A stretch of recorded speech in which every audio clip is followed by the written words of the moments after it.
Hey guys, welcome to the shop. Today we're looking at a Smith & Wesson Model 10.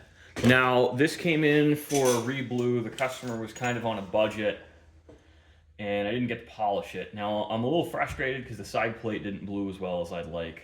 We're fresh back from test firing right now. But I wanted to take a look and talk about it because this is a pretty interesting handgun. Now I'm kind of ambivalent about revolvers. They're not really my thing. I understand why people like them, but they're not really for me. I am just loading these empty cases back in because when it's convenient, I like to make sure the customer can see I actually test fired like I said I would. And I do like to test fire, especially these older guns. Sometimes I really only put one shot through just because it's in... I gotta say I test fired it for insurance reasons, but something like this, I want to make sure the timing's good. And I mean, I'm getting more or less on center hits with the primers, so that's a good sign. Timing is good to go. I bench tested it, and I just want to take a little quick look at this on YouTube and Instagram because these are fun little guns. You're not really seeing them as much as you used to. I think a lot of them are getting retired from even range toy duty just because of the age of them. They're getting harder to find parts for. Fortunately, this guy was in really good shape. I mean, I touched up the grip checkering a little bit, just so it was slightly more presentable. And I had fun with it. It's nice, you know, to take a break from the super complicated stuff and just do a really back to basics bluing job. You know, these are refreshing to work on compared to a lot of the stuff that comes through here because they're really just mechanically straightforward. And I really enjoy these just kind of like from a cool perspective. I think they're enjoyable to shoot. But I did do the bluing a little bit differently than the customer and I had discussed. I talked about polishing the hammer and trigger.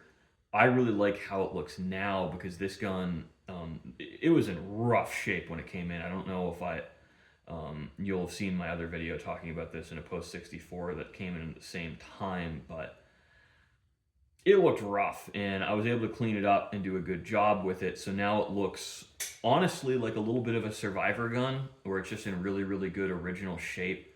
It's not obvious that it's been re-blued, and I made sure that all of the screw heads were in good shape going back together, so it looks like it hasn't been monkeyed with too much either.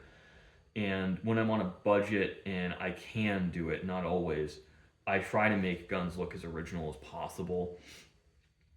There's nothing nothing bothers me more than when people smear the shit out of the markings when they're trying to repolish, or they smear the pits because they're trying to use a machine when it really needs to be done with abrasive paper by hand. These guns were polished before they were engraved or stamped. So it's good to understand that when you're working on them. You know, polishing is really where I see a lot of the bluing jobs go wrong. Honestly, once you've got your tank chemistry set up, you can really just train a monkey to dip guns.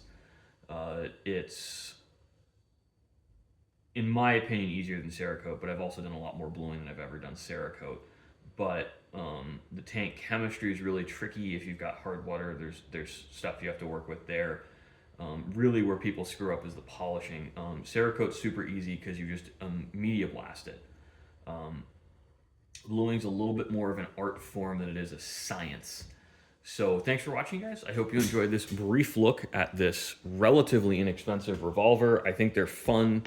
I enjoyed shooting this, actually, even though I was hitting about a foot high at 15 yards. I don't know if that was ammunition, my hold, or anything else, but it was certainly a nice gun to shoot.